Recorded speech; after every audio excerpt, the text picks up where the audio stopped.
Welcome back to The Price of Business. I'm your host, Kevin Price, talking to you about you and your business. Let's get my good friend on, Tony Powers. He's awesome. He's a regular guest here on the program, and he does a great job talking about what's happening talking about what's happening in the country and the political front. And he's out there in the Carolinas and Georgia with his daily program. And by the way, that's Talk US. iTalkUS.com. iTalkUS. You shut the hell up. iTalkUS. No, I like that, though. It should be easy to remember, but if somehow I occasionally forget. iTalkUS.com. And good to have you on. It seems like it's been a while.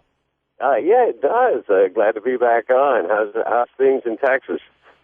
The weather remains very weird, but, Texas itself remains really awesome. I'm happy to be a Texan. This global warming here in Texas is continuously freezing my butt off. I don't know what to do with it, but I'm sure glad to live here, especially when I read the news about what is happening in other parts of the country. And the southern states in general tend to be more sensible, but I'm particularly happy to be here in the great state of Texas. So, tell me about what you're talking about on your radio program. Well, one of the things that has kind of hit our radar over the past few weeks is the big thing, really, to me, is this Time Warner Comcast merger, and that is really frightening. And the real frightening thing is Al Franken and I share the same position on it. Yeah, something strange when that happens. There's something odd when you have that situation taking place. It's kind of like it was kind of like TARP. Remember back in TARP, our side and the really hard left was against TARP because they saw it as crony capitalism as well. And so it's interesting. Usually when the extremes are in agreement, you know what? They're probably right. Oh, exactly. This is a frightening thing. They will actually control 1/3 of the communications in the country. And then when you think about the content that Time Warner and Comcast control as well, and of course the liberal leaning, the far left liberal leaning of both of those companies, and you put the number one and the number two cable companies in the country together, you've got it's another AT&T. It's another Ma Bell almost. Yeah. It's interesting. Forbes magazine pointed out that Silicon Valley CEOs support the Comcast Time Warner cable merger. But, who knows who supports this? Think about it. If you are dependent on your living on how the media covers you, do you want to be openly critical of a company or a merger like this? No. And the funny thing is, you don't even see Fox News complaining about this because, think about the power that those two, or that merged company would have over cable content and deciding what they put up and what they don't put up. I think we're going to be moving to it's kind of like a pay-per-view society in the future because people who don't like that content are going to have to go to some other outlet like, the Glenn Beck's Blaze or something like that where you actually subscribe rather than having to depend on your cable company. Yeah, media is becoming more and more homogenous, and it's all based on this conventional wisdom that is often contrary to liberty. I mean, if you don't fit into that very tightly and very nicely, you're going to find your life very difficult. Well, if you remember when Comcast and NBC merged, that got fast-tracked. And it just seems to me that the left is trying to just take over and control all media. We already know that the mainstream media leans left.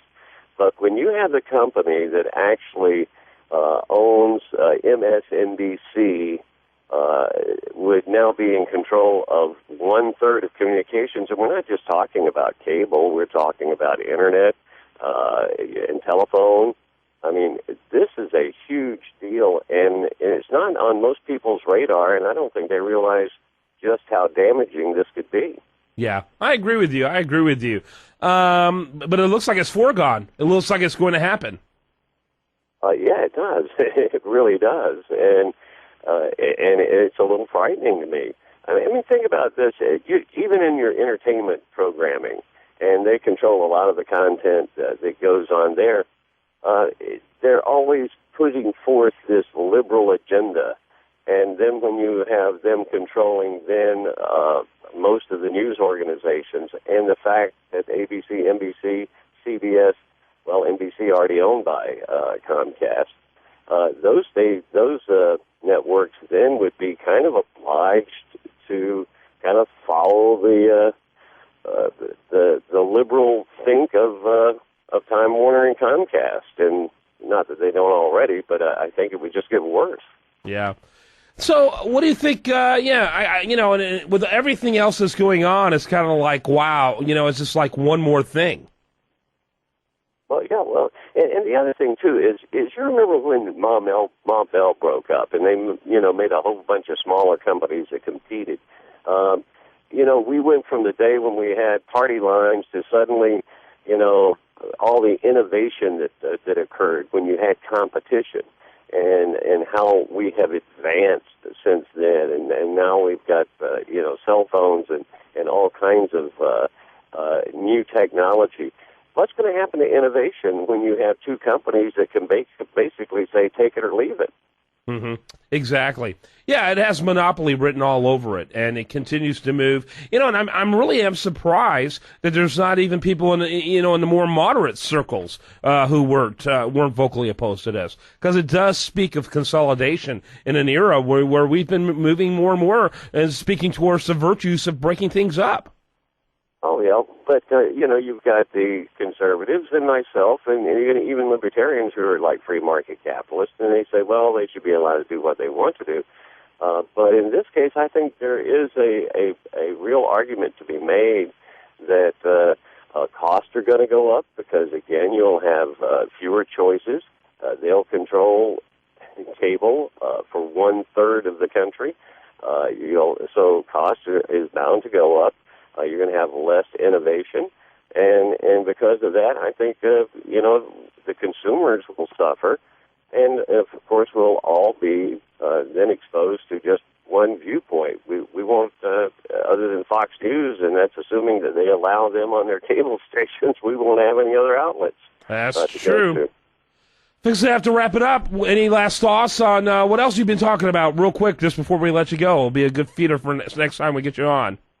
Well, I tell you, we've been looking at that whole cattle ranch thing going on out in Nevada. That's again the government, the big foot of the government, stomping down on the liberty of Americans, and that is, of course, has had a lot of callers calling in, and that's one of the things that we've been watching very closely.